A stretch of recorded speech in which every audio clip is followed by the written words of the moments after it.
विभागाला शिकवणाऱ्या सर्व मेहनती शिक्षकांना आज दिवसभराच्या 2 सत्रामध्ये मूलभूत संशोधन पद्धती आणि प्रकल्प लेखन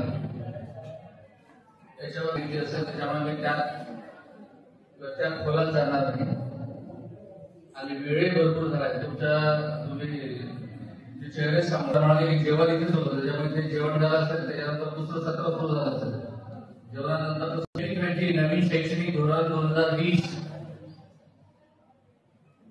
ही धोरणच मुळात पारंपरिक शिक्षण जे आहे या पारंपरिक शिक्षणासोबत किंवा हे पारंपरिक शिक्षण घेऊन निवड पदवीच्या मेंढोळ्या घेऊन दारोदार आपण नोकरीसाठी फिरतो. आपल्याजवळ कुठलं कौशल्य नसतं,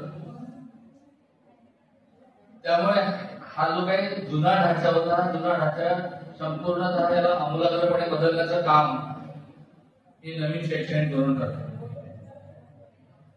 आणि या नवीन शैक्षणिक धोरणामध्ये कौशल्य विकास आणि संशोधन या 2 गोष्टींवरती प्रचंड भर दिला आहे.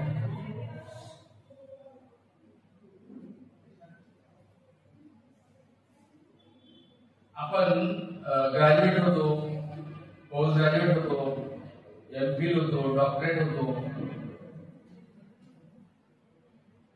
समजा मी इलेक्ट्रिकल इंजिनियर आहे, बीई झालोय, एमई केलाय, एमटेक केलाय आणि माझ्या घरातले स्विच जर बिघडले तर मी वायरमॅनला फोन करतो, जो फक्त आयटीआय झाला आहे. मी कम्प्युटर इंजिनियर आहे, कम्प्युटर मध्ये एमटेक केला आहे, एमई केला आहे आणि माझ्या घरचा जर लॅपटॉप बिघडला असेल तर मी कम्प्युटरच्या हार्डवेअरच्या दुकानामध्ये जाऊन त्याला दुरुस्त करतो. पारंपरिक शिक्षण जे आहे, पारंपरिक शिक्षण आपल्याला ज्ञान खूप सारं देते, खूप प्रचंड ज्ञान आपल्या बुद्धीत साठवत असते.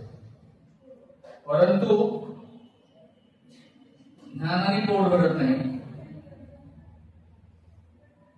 एखादा साधा आयटीआय केलेला मुलगा असेल किंवा साधा डिप्लोमा केलेला मुलगा असेल तर हा डॉक्टरेट झालेल्या माणसापेक्षा किंवा मुलापेक्षा किंवा शिकलेल्या माणसापेक्षा जास्त पैसे कमवतो आणि चांगला क्लास पण आयुष्य जगतो. त्याच्यामुळे धोरण करताना असं वाटत असेल की ही पारंपरिक शिक्षण जे आहे, पारंपरिक शिक्षण आता त्याच्यामध्ये आम्हाला बदल केला पाहिजे आणि म्हणून कौशल्य विकास आणि संशोधनावर विशेषतः प्रचंड प्रमाणामध्ये भर या नवीन शैक्षणिक धोरणामध्ये दिसतो.